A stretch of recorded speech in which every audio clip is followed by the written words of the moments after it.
Guardian नोंथांमोननिसिम आंनिफ्राय गिबियावनो मोनसे रिक्वेस्ट थागोन। बे रिक्वेस्टआ जाहैबाय ओरैबायदि, नोंथांमोना मोनसे स्कप हो फोरोंगिरिफोरखौ मोजां खामानि मावनो। माने नोंथांमोननिफ्राय जोंनो हेल्प नांगोन, मदद नांगोन। नोंथांमोना नोंथांमोननि गथ'खौ जिखिनि दायित्वजों खामानि मावनांगौ बेखिनिखौ जेन मावो, बे रिक्वेस्ट थाबाय। आरो बाखि जों फोरोंगिरिफोरा जेसेबां हायो नाजागोन, जोंनि सिखना बर' गोजौ फरायसालिखौ जोङो जेसेबां गोजौसिम लानानै थांनो हायो बेखिनिखौ जों नाजागोन, निस्सय नाजागोन। आरो जों नाजालांबाय थागोन इयुनावबो। जायखिजाया जोङो चेन्ज मोनसे लाबोनो, सोलायथि मोनसे लाबोनो थाखाय नाजागासिनो थादों। नाथाय दिनैनि बे मिटिङाव, जेराव बिसेसके गार्जेनफोरखौ लानानै बे मिटिङा नालाय, बेवहाय आङो गार्जेनफोरनि मोननैसो दायित्वनि बाथ्रा बुंगोन। आङो माखासे बाथ्राखौ दहाय गिबियावनो बुंलांखानाय थांबाय। आङो आंनि मेगनजों नुनाय माखासे बाथ्राखौ बुंगोन, थोंजोङै बुंगोन। नोंथांमोना थारैनो मिथिगौ, आङो नोंथांमोननि गामियाव न' न' गोबां थाङो, बहुत स्टुडेन्टनि न'आव थाङो। आंखौ थारैनो नोंथांमोना नुदों जानांगौ। बेवहाय थांनानै जोङो मा अभिगता मोनना फैदों बेखौ आं नोंथांमोनजों एसे शेयार खालामनो नाजागोन। बेवहाय माबाफोर गोरोन्थिबो जानो हागौ। जुदि गोरोन्थि जायोबा नोंथांमोना गावनिनो असे साननानै जे निमाहा होयो आरो गोरोन्थिखौ सुद्रायो फिउचाराव। दा बाथ्राया जाहैबाय, आं मोननैसो पइन्टखौ लानानै बुंगोन। बे जाहैबाय मा, फरायसाफोरनियाव मोननैसो हेबिट, बर' होनगोन हुदा। बै हुदाखौ नोंथांमोना खालामनांगौ। बे आंनिफ्राय रिक्वेस्ट। बे एकदम प्रेक्टिकेल, बेखौ जों मेगनजों नुबाय थानाय, बेखिनि आं बाथ्राखौ बुंगोन। नोंथांमोननि फार्स्ट खामानिया जाहैबाय, नोंथांमोना गावनि गथ'खौ सानफ्रोमबो टाइमाव, स्कुल टाइमनि सिगां, जि टाइमाव मर्निं एसेम्बलि जायो बिनि सिगां सफैनो हानांगौ। नोंथांमोना जुदि गार्जेन हिसाबै नोंथांनि गथ'खौ 8:30 जुदि स्कुलाव एटेन्ड जानो हायाबा, नोंथाङा गार्जेन हिसाबै फेलें होनना बुंखागोन डाइरेक्ट। बे जाबाय डाइरेक्ट बाथ्रा।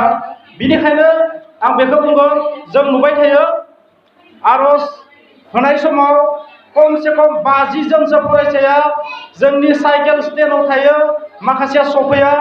नाथाय बै गथ'फोरनि बिमा बिफाया मिथिगोना मिथिया आं मिथिया, बिथांमोननि गथ'फोरा टाइमाव माब्लाबा स्कुलाव एटेन्ड जाया। बे जाबाय फार्स्ट खामानि। आरो बे दायित्वआ बिमा बिफानि, गथ'नि नङा। गथ'फोरा जाहैबाय, बिसोर जाबाय प्रि एडल्सेन्स, 13 बोसोरनि सिंनि गथ' दङ, 15 बोसोरनि खम बैसोनि गथ' दङ। बै गथ'फोरा माब्लाबा बुजिया जे खैथाव स्कुलाव एटेन्ड जानांगौ। बे बिमा बिफानि दायित्व। बे जाबाय आंनि फार्स्ट रिक्वेस्ट नोंथांमोननिसिम, खावलायनाय, हांख्रायनाय, रिक्वेस्ट खालामनाय। नोंथांमोना जुदि गार्जेन हिसाबै बेखिनिखौ मावा, जों फोरोंगिरि हिसाबै जेबो खालामनो हानाय नङा नोंथांमोननि गथ'खौ। नोंथांमोना नोंथांमोननि गथ'खौ टाइमाव फैनाय खालामनानै हो, सानफ्रोमबो फैनाय खालामनानै हो। बिनि उनाव नोंथांमोना जेसेबां हायो फोरोंगिरिखौ कमप्लेन हो, बेबो जानांगोन। बिनिखायनो बे फार्स्ट खामानिखौ माखासे गार्जेन नोंथांमोना हानायसिम टाइमाव फैनो नाजा। आं बेखौबो खिन्थागोन, जुदि नोंथांमोननि गथ' गथाया जुदि नोंथांमोननि खिन्थायाखैबा, फरायसालियाव मर्निं एसेम्बलिया खैथायाव जायो? मर्निं एसेम्बलिया जायो 8:55 स्टार्ट जायो। आरो बिनि सिगां माखासे फरायसाया स्कुलाव माने सफैया, नङा होमबा? आरो एबसेन्टनि बाथ्राखौ आं बुंला, दहायनो सारा बुहुद बुंखाबाय। नाथाय बे मोनसेया जोंनिया जायाखै। आरोबाव मोनसे डिसअर्डार दं जोंनि गथ'फोरनियाव, बेखौबो गार्जेनफोरासो फोसाबनो हायो। बे जाहैबाय मा? बे जाहैबाय ओरैबायदि, फरायसाफोरा खायसेया गार्लसफोरनियाव बे प्रब्लेमा दं, बांसिन ओंखाम जायालासिनो फैनाय मोनसे प्रब्लेम दङ। बेखौबो जेन नोंथांमोना फोसाबनो हायो। बेनि थाखाय मा जायो, मेन्टेलि, फिजिकेलि, सावस्रि माने देहास्रि, गोसोस्रि गासैबो माने डेस्ट्रय जागासिनो थादों। आरो बेवहाय फैनानै बिसोरो फास्ट फुडआव बांसिन इन्टारेस्ट होयो। बे गार्लसफोरनि बांसिन प्रब्लेम, बयसफोरनि नङा बियो। जायफोरा बेवहाय फिसाजोफोर दं, बिथांमोना बेखौ ध्यान लानाया मोजां। बे जाबाय 13निफ्राय 15 बोसोर बैसोनि समनि गथ'फोर। बै समाव मानसिनियाव माखासे डिसअर्डार नुजायो। बै समनि बैसोनि गथ'फोरनियाव माखासे प्रब्लेम नुजायो। आरो बै समाव माखासे गाज्रि हेबिट बिसोरनाव दङ। बेखौ जेन नोंथांमोना फोसाबो। आरो माखासे प्रब्लेमफोरखौ नोंथांमोना गावबो मिथिगौ बिमा बिफा हिसाबै। बेनिखायनो नोंथांमोना बे मोनसे दायित्व थाबाय। आरोबाव मोनसे दायित्वआ जाहैबाय, बेवहाय जों नुनो मोनदों फरायसाफोरनि न'आव थांबा टेबुला भेरि इनडिसिप्लिन, माने टेबुलफोरा डिसिप्लिनाव थाया, बिजाबा मोजां जायगायाव थाया, खायसेनाव टेबुल चेयार गैया। नोंगो टेबुल चेयार बायनायाव हाजारनि खरसा जायो, आथिखालाव हाजार खरसा जायो नोंगो, नाथाय थेवब्लाबो नोंथाङा बिमा बिफा हिसाबै बेखिनिखौ मेनटेन खालामनांगोन। दानि जुगावबो जुदि टेबुल चेयार गैजायैबो जुदि फरायसा थायोबा बे जातिनि थाखाय अपमानजनक। दानि जुगाव बिदि थाथावा, नङा होमबा? गाननायाबो फरायसालिनिफ्राय सरकारनिफ्राय, न' डाउट स्कुलनिफ्राय गोरोन्थि जागोन, सरकारनिफ्राय जानायबो होबोयो, बायदिसिना बिथिंखौ सरकारा हेल्पबो खालामो, नाथाय बेखिनिखौ जे नोंथांमोना मेनटेन खालामो। बेनिफ्राय आरोबाव मोनसे बिराद गाज्रि बेराम दंबावो जोंनि फरायसाफोरनि, आं नोंथांमोननो खिन्थादोसो, शेयार खालामदो, नोंथांमोनजों आं मा खालामदो, बाहागो लालायना बाथ्रा बुंदो। जोंनि फरायसाफोरनिया मा खालामो, माब्लाबाबो फरायनायनि जि टाइमिं, बे टाइमिंआ मेनटेन नङा। थि समाव फराया, थि समाव उथिया, माने 8टाव उन्दुयो, 9टाव उन्दुयो, 7टाव उन्दुयो। आरोबाव गार्जेन हिसाबै नोंथांमोना मोनसे दायित्व दं, मा बे जाहैबाय, मा ओंखामखौ खैटायाव होगोन, नङा होमबा? खायसेया 7टावबो ओंखाम होग्रा दङो, हरनि 7आव, हरनि 7 रिंगायाव जुदि ओंखाम होयोबा बे गथ'आ माबोरै फरायगोन? 10थावथो खोथा गैया, नाथाय ओंखाम होनाय टाइमिंखौ मोनसे फिक्स खालाम, 8:30 9टानि गेजेराव बा 9:30नि गेजेराव खालाम। बहुत प्रब्लेम दं गथ'फोरनियाव, जों कमप्लिट मिथिगौ। नोंथांमोना खिन्थादो, बे जाहैबाय जानाय टाइमिंनि बाथ्रा। आरोबाव जोंनि गार्जेनफोरा मोनसे खामानिखौ मावा, बे जाहैबाय मा मावा होनबा गोरोन्थि जागोन, गासैबो मावथारा बिदि नङा, नाथाय माखासे ओरैबायदि गार्जेन दङ फोरोंगिरिनि सायाव बेस, जे स्कुलानो फोरोङाखै, स्कुलाव फोरोङिखौल' नुबा जानाय नङा, नाथाय दहाय गाहाय फोरोंगिरि सारा बुंनाय बादिब्ला जे बेवहाय 50% गार्जेनफोरनिबो दायित्व दङ। नोंथांमोना मा खामानिखौ मावनांगोन, जाय खामानिखौ मावोबा फोरोंगिरिफोरा नोंथांनि गथ'खौ सासे महत सुबुं बानायनो हागोन, बेनि दायित्वआ नोंथांमोनाबो दं। दहायनो 6 घन्टा मोनो, जों 6 घन्टायाव जेबो खालामनो हाया।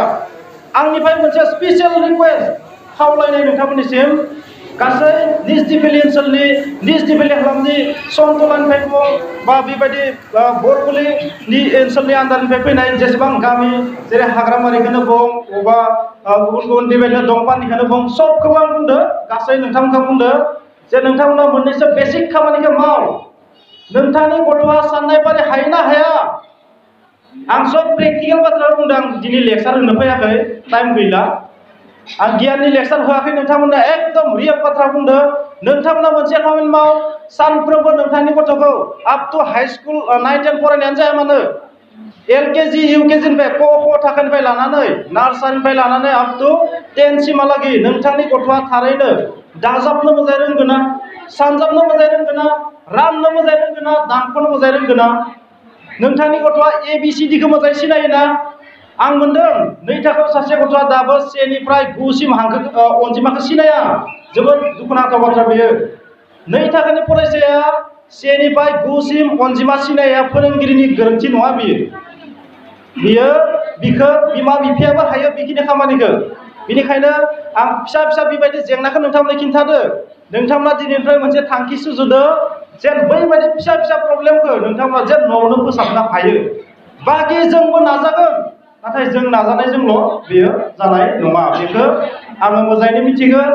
जेब्लासिम गार्जेना डेडिकेटेड नङा, बावसोमा, गावनि गथ'खौ खेथि होननानै साना, गावनि फरायसाखौ जेब्लासिम आबाद होननानै साना, जों दाउ अमा माइ खेथिखौल'सो आबाद सानो। नाथाय बिगियानाव बुंदों मा, आथिखालनि जोंनि हादराव मोनसे ओरैबायदि सरकारा खान्थि मानिदों मा, गावनि गथ'आबो गावनि खेथि, गावनि गथ'खौ कन्ट्रल खालामनाया बिमा बिफानि गिबि बिबान। जुदि नोंथाङा दिनैनि थासारियाव जुदि नोंथांनि गथ'खौ सामलायाबा, कन्ट्रल खालामाबा, फिउचाराव नोंथाङा बेखौ कन्ट्रल खालामनो हानाय नङा। दिनै जुदि नोंथाङा बेखौ सुखु गोजोनाव दोनबाय थायोबा, इयुनाव नोंथांखौ बियो जोबोर दुखु होगोन। बेखौनो बुंबाय थादों दानि जुगाव, बेखौनो फोरोंगिरिफोरखौ ट्रेनिं होयो, जोंखौ अरायबो बे बाथ्राफोरखौ जोंखौ ट्रेनिं होयो। आरो बे दायित्वआ फोरोंगिरिनिल' नङा, आं बुंदों नोंथांमोननिबो। बेनिखायनो नोंथांमोना गावनि गथ'खौ जिखुनु प्रकारै मिनिमाम 5 घन्टाखौथ' फज'नो नाजा। आरो जायफोरा 8, 9, 10 बिसोरखौ 8 घन्टा 10 घन्टायालागै सेस्था खालाम। मोनसे बाथ्रा दङ, बे बाथ्राया जाहैबाय जोंनि बर' समाजाव सोलिनाय बे बाथ्राया एकदम प्रेक्टिकेल। बांद्राय फरायबा बेराम जायो, बे साननायखौ गोसोनिफ्राय दिहुननानै गार', दिनैनिफ्रायनो गार'। जुदि नोंथाङा सानोबा आंनि गथ'आ बांद्राय फरायबा महरा गाज्रि जागोन, मोखाङाव सालमाय बेरगोन, बेराम जागोन, बेबायदि सानोबा लाइफ टाइम नोंथांखौ बेमार खालामबाय थागोन बे फिउचाराव। 25 इयार्सनि उनाव नोंथांखौ बिराद खस्थ' होगोन बियो। नोंथाङा 25 इयार्सनि उनाव बैसो जागोन, बोराय बुरि जागोन, बै समाव नोंथाङा बिनि अत्याचारखौ सहायनो हागोन? थारैनो हायाबो जानो हागोन। मानसिनो अराय सम शान्ति नांगौ। जों शान्तिखौ नागिरनानै गिदिङो, नाथाय जोङो शान्तिखौ मोननो थाखाय जिखिनि खामानि मावनांगौ दा प्रेजेन्ट सिटुएसनाव उन्दै बैसोआव, बेखिनि खामानिखौ नाथाय जों मावनानै लाया। बे जोंनि मानसि माहारिनि गोरोन्थि आरो गार्जेनफोराबो बेखौ बुजिनांगौ। दिनै जोंनि सिखनापुर हाइ स्कुलनि जि रिजाल्ट, बै रिजाल्टखौ आं जोबोर मोजां होनना बुङा, आंनि नोजोराव मोजां नङा। नाथाय नोंथांमोननि नोजोराव मोजांबो जानो हागौ, नाथाय आंनि नोजोराव मोजां नङा।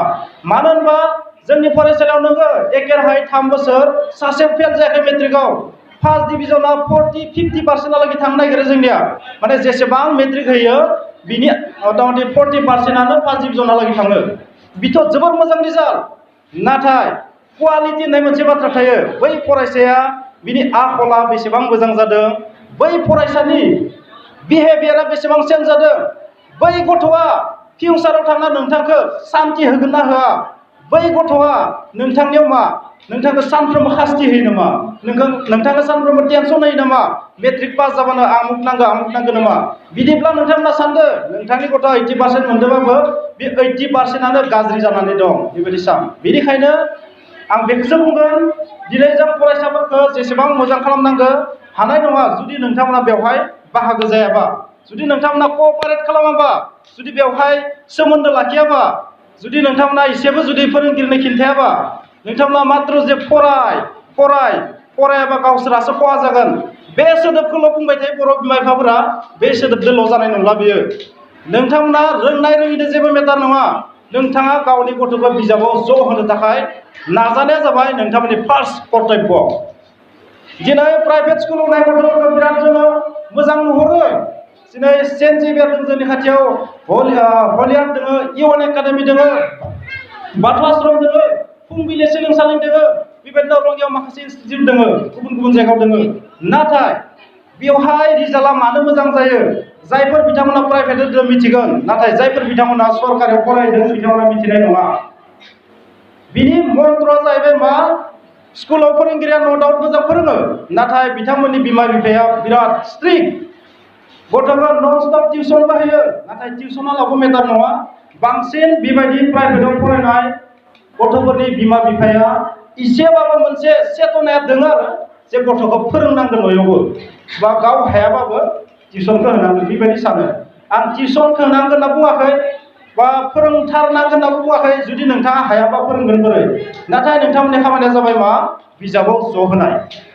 जुदि बिजाबाव नोंथाङा गथ'खौ ज' होनो हायाखैबा 5 घन्टा 6 घन्टा, नोंथाङा बै गथ'खौ मोजां खालामनो हानाय नङा, फोरोंगिरियाबो हानाय नङा।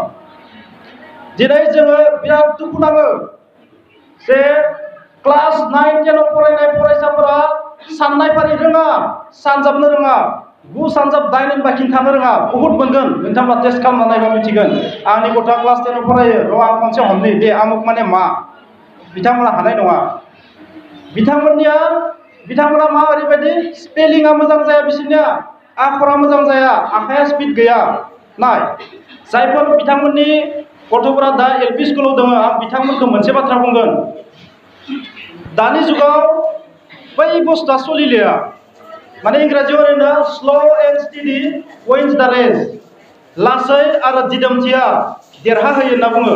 नाथाय बियो बांद्राय सोलिया गोजौ थाखोआव। फास्ट एन्ड स्टेडि, गोख्रै आरो दिदोमथि, गोख्रैबो जानांगोन, दिदोमबो जानांगोन, स्मार्टबो जानांगोन। बेसो दानि जुगाव सोलियो। बेनिखायनो नोंथांमोना गाव गावनि गथ'फोरखौ हेन्ड राइटिंनि बेलायाव, लिरनायनि बेलायाव आखरखौथ' फोसाबनो नांगोनानो, प्लास स्पिडखौबो नांगोन, प्लास स्टेडिनेसखौबो नांगोन।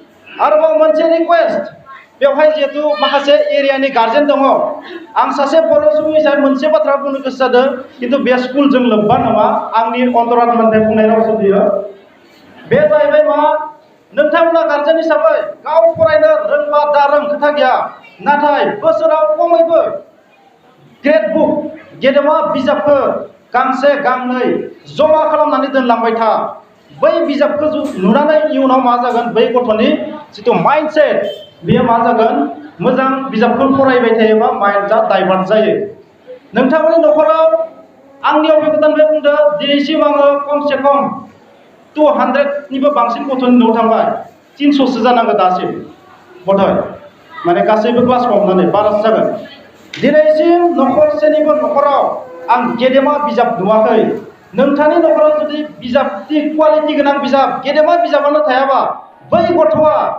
गेदेमा गुनखौ माबोरै सोलोंनो हानो गियानखौ सोलोङो गेदेमा बिजाबनिफ्राय फोरोंगिरिनिफ्राय गेदेमा सुबुंनिफ्राय बेनिखायनो आंनिफ्राय बेयो पार्सनेल रिक्वेस्ट जे नोंथांमोना हानायसिम खमसे खम बोसोराव गांनैबाबो बेबायदि बिजाब बायलां नोंथाङा गांनै गेदेमा बिजाब हमना ला 1000 थांबाय बेयाव भिखारि जानाय नङा नोंथांनि न'खरा दुखिया जानाय नङा आरो बै बिजाबखौ जुदि मटिभेट खालामबा फरायनो उत्साह होयोबा जे बे बिजाबा आमुगा लिरनाय जोबोद मोजां बिजाब ओरै बुङोबा बै गथ'नि माइन्डआ मा थिग सोलायगोन बेखौ आं लुबैयो जोङो हम भिजिटआव थांनानै बुहुद बेबायदि सामाजिक समस्या नुयो बेखौ समाजारि जेंना होनना बुङो बै जेंनाखौ जों न'आव थांना बुंनो हाया नाथाय स्कुलाव हायो जों स्कुलाव जोंहा पावार दं बे बाथ्राखौ बुंनो हानाय जे नोंथांमोनखौ माबा मोनसे बुंनानै मा थिग नोंथांनि गथ'खौ नोंथाङा मोजां खालामनो हानोबोथ' हागोन बेखौनो आङो आसा खालामो बिनि अनगायैबो आङो जायफोर बिथांमोना 8निफ्राय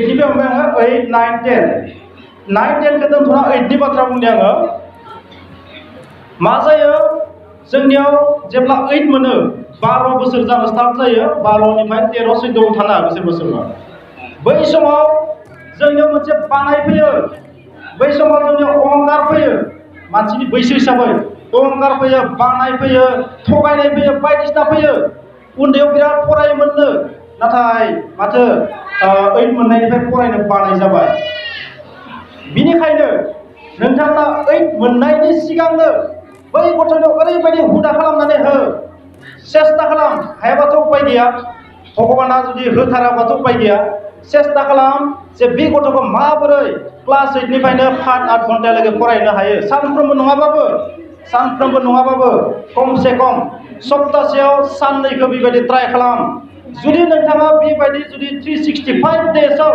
बोसोरसेयाव 365 सान थायो बै 365 सानाव जुदि नोंथाङा खमसे खम 100 डेजखौ 8 hours per day 100 days that means 8 into 100 800 घन्टा जुदि नोंथाङा बोसोराव स्टाडि खालामनो हायोबा बै गथ'नो मोनसे हुदा जोनोम जागोन क्लास 9आव मोनसे हुदा जोनोम जागोन आरो बे हुदाया आखलाव सोलायगोन जेब्ला बे आखलाव सोलायगोन अब्ला बे गथ'आ फरायाबा थानो हानाय नङा बेफोर हुदाखौ खालाम बर' बिमा बिफाफोरा बेनि जेबो हुदा होनो रोङा सासेबो बांसिनानो फरायनायबो नङा देसाव आरो फरायनायाव खम फरायनाय आरो बिथांमोननो बुंग्राबो रावबो गैया जोंनि न'खराव माब्लाबाबो क्वालिटिनि सायाव सावरायनाय जाया मोजां सात्रनि सायाव कुनुदिन सावराया जोंनि बिमा बिफाया जे आमुक गथ'आ स्टेन्ड खालामदोंनो बिदि 1 घन्टाबो सानसेबो सावराया एबार बोसोराव मेट्रिकआव आमुगा टप थांदोंनो खमसे खम बे गथ'नि सोमोन्दै 2 घन्टा सावराय नोंथांनि न'आव नाथाय कुनुदिन सावराया जोंनि न'आव नोंथाङा जुदि मटिभेटखौनो होआबा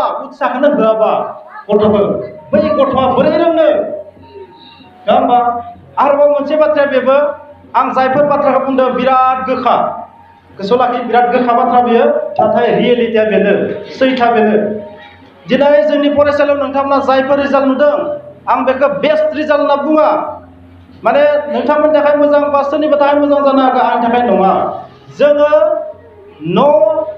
फार्स्ट डिभिजननिफ्राय फार्स्ट डिभिजन लाबोदों थार्ड लाबोदों माने फेल गैयै खालामदों सेकेन्ड डिभिजन गोजा खालामदों थार्ड डिभिजन गैयै खालामदों फार्स्ट डिभिजनखौ बारायदों आरो नेक्स्ट जि जोंनि दा थांखि बे थांखिया जाहैबाय मा बे थांखिया जाहैबाय सेकेन्ड डिभिजन गैयै नेक्स्टआ फार्स्ट डिभिजन गोजा लाबोनाय नाथाय जों जा थांखि लादों बेवहाय नोंथांमोननि मदद गैयालासिनो साक्सेस जानाय नङा दा जायफोर फरायसाफोरा क्लास 10 फरायना दङ बिसोरनि सानैसोआ स्कुलावनो फैया बिखौ फार्स्ट डिभिजन नङा पास जाहोनायानो खस जानाय नङा पास जाहोनायानो खस जानाय नङा। आरो नोंथांमोना मोनसे बाथ्रा बुंनि जुदि बै फरायसाया जुदि स्कुलाव एबसेन्ट थाबाय थायोबा बै गथ'आ सिखाव खावनो सोलोङो नकल लिरनो सोलोङो। नोंथाङा नोंथांनि फरायसाखौ रेगुलार स्कुलाव हगारहो सानफ्रोमबो फैहो बै गथ'नियाव नकल लिरनाय हुदाया खारगोन। नोंथांमोना मा सानो नामा नोंथांनि गथ'खौ फिसानिफ्रायनो नकल लिरनो सोलोंनो? नोंथाङा गावनि गथ'खौ मोजां जाजानो लुबैया नामा? नोंथाङा गावनि गथ'खौ नकल लिरनानै फार्स्ट डिभिजन मोननायखौ लुबैयो नामा? नकल लिरना जायफोर गथ'आ फार्स्ट डिभिजन मोनगोन बै गथ'आ नोंखौ माब्लाबा सनमान खालामनाय नङा फिउचाराव। नोंखौ बिमा बुरै बोराय होननानै गाबज्रिनोबो हागौ फिउचाराव। आरो बेखौनो बर' समाजाव नुबाय थादों नोंथांमोना दा नोंथांनि गामियाव बेखौनो नुबाय थादों दा। बेफोर जोंनि गोरोन्थिनि थाखाय जायो। दिनै आं जेसेबां बाथ्रा बुंदों बेवहाय आंखौबो लाना बुंदों गासैखौबो बुंदों जे जोंनि समाजनि समस्याया बेनो। दिनै फोरोंगिरिफोरा मोजां खालामनो नाजायोबा मोनसे साखाया बेरनाय साखाया खब्रै होनना बुङो नङा होमबा? मोनसेया जों जाबाय, मोनसेया फरायसालि जाबाय, मोनसेया गार्जेन जाबाय आरो मोनसेया सोरबा मोनसे गुबुनखौ सान। मोनब्रै साखानि मोनसे बेरोबा गारिया खारा। थिग बिदि जादों।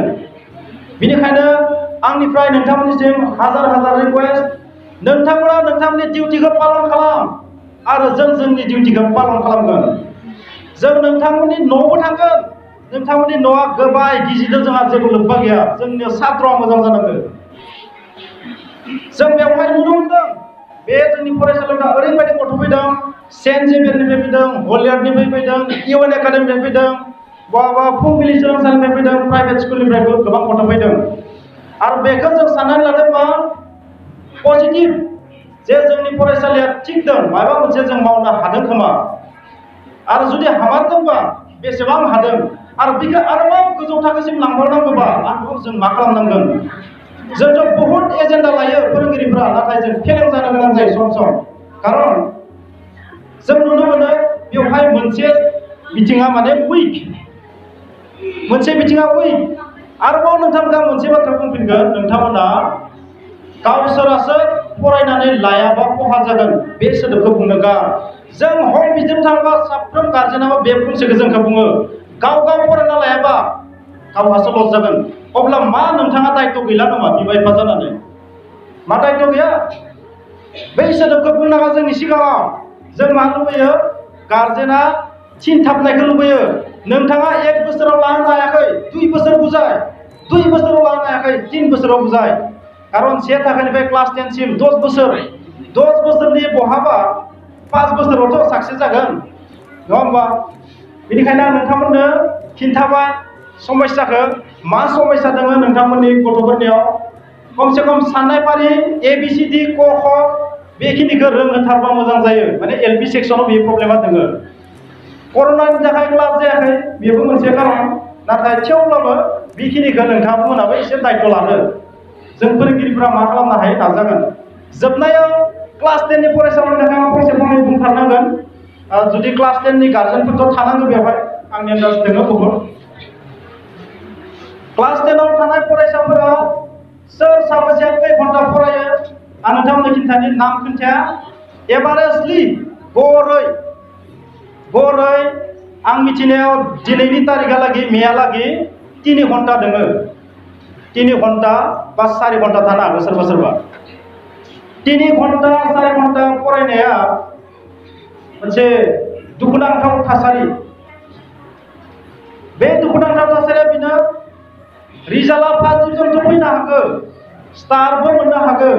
नाथाय बे गथ'नाव मा हुदाया गैया? हार्ड लेबार खस्थ' खालामनाय हुदाया गैलिया। खस्थ' खालामनाय हुदाया गैयाबा इयुनाव थांनानै बे कलेजाव मा खालामगोन? बे खनसे बिजाबखौ नुनाय लोगो लोगो इंराजि वार्ड जानाय लोगो लोगो खनसे माने जोबोर गोरा गोरा सेन्टेन्स मोननाय लोगो लोगो जेराव माने ना नकल लानो हायो नोङो, ना नोङो माबा मोनसे चान्स मोनो, ना बेवहाय नोंखौ फोरोंगिरिया माबा एडभाइस होगोन जेबोथ' होनाय नङा। कलेजाव डाइरेक्ट माने डेस्ट्रय जानायनि लामायाव थाङो, जोबस्रांनायनि लामायाव थाङो। बेनिखायनो मार्क मोननाया बेटार नङा। नोंथांमोना जुदि सानदोंबा नोंथांनि गथ'आ बिराद मार्क मोनदों, खुसि जानाङा। खुसि जानायनि बाथ्रा नङा मार्कआ। Mark does not matter. मार्कआ सासे गथ'नि परिचय नङा। बियो खसाके बेसेबां खस्थ' खालामदों बिसो मेन। बेनिखायनो आं आसा खालामबाय नोंथांमोना जेन गावनि गथ'खौ कन्ट्रल खालामनो सेस्था खालामो बेनिफ्राय फोरोंगिरिफोरनो खिन्था मा समस्या दं जानि गथ'आ ओरै डिसअर्डार दङ ओरै प्रब्लेम दङ नङा होमबा बेखौ खिन्थाबानो जाबाय फ्रेंकलि खिन्था आरो जुदि आं बे बाथ्रा बुंनायाव नोंथांमोना जुदि माबाफोर दुखु मोनदोंबा निमाहाबो हो खारन आं एसे राफलि बुंदों मानो होनबा जोङो नैबे मे मासनि जोबनायाव जुननि गुणोत्सबनि दिननिफ्राय जोङो हम भिजिट थांगोन आरो मा होनो बेखौ मेन्टर टिचारफोराबो न' थांगोन जेन जोङो बिराद डिसिप्लिन नुयो बेनिफ्राय आरो बेखौ बुंनांसिगोन एल पि स्कुलनि गथ'फोरखौ बाय मोजाङै दुगै लोबै साब सिखोन खालामनानै हरदो नोंगौ गथ' फिसाफोरा लोमजायो थुखैनोबा दै फुदुंनानैबाबो दुगै बा हिफोराव फिसिनानै बाय हुब्लिदना हर ना मोखांफोरखौ आरो ड्रेसफोरखौ बाय साफाय हर एल पिनिया माथो बिराद माने फैनायावनो मैलाखा आरो इयाव फैना मैला जाखायो बिसोरो रोङा नालाय गेलेनानै आरो थांनायावथ' एकदम माबा फोथार गेलेनाय बायदि जाना थाङो जेन बिदि जाया डिसिप्लिनाव हेगार हरनाया मोजां आरो साब सिखोनै हायोबा जरानै लाखि ड्रेसखौ खारन एकदम सोरनियाबा दागो जाजोबना फैयो बिदि खालामनाङा बाय साब सिखोन हर जोंनियाव टाइनि गोनांथि गैया बाय साब सिखोन खालामना हरबानो जायो आरो बै जुथाफोराव मा खालामनो हायो जुथायाव मोनसे थाव फोननो हायो नालेंखर थाव जानाय थावफोरखौ हिस्ट्रि फोननानै हुबानो जायो बेफोरखौ सोलोंना हो गथ'फोरनो अब्लानिया निसय साब सिखोनै फैगोन सबबो नङा दे सबनियाबो नङा साफा सानैनि दङ बेनिखायनो साफा सानैखौ बुंबाथ' बोरैबा जायो नालाय गासैखौबो ज' बुंबाय आसा खालामबाय नोंथांमोना आंनि बुजिनायाव आंनि बुंनायाव माबा मोनसेथ' बुजिबाय बेखिनिखौनो आं बुंबाय जुदि माबाफोर गोरोन्थि जायोबा नोंथांमोना निमाहा होबानो जाबाय गोजोन्थों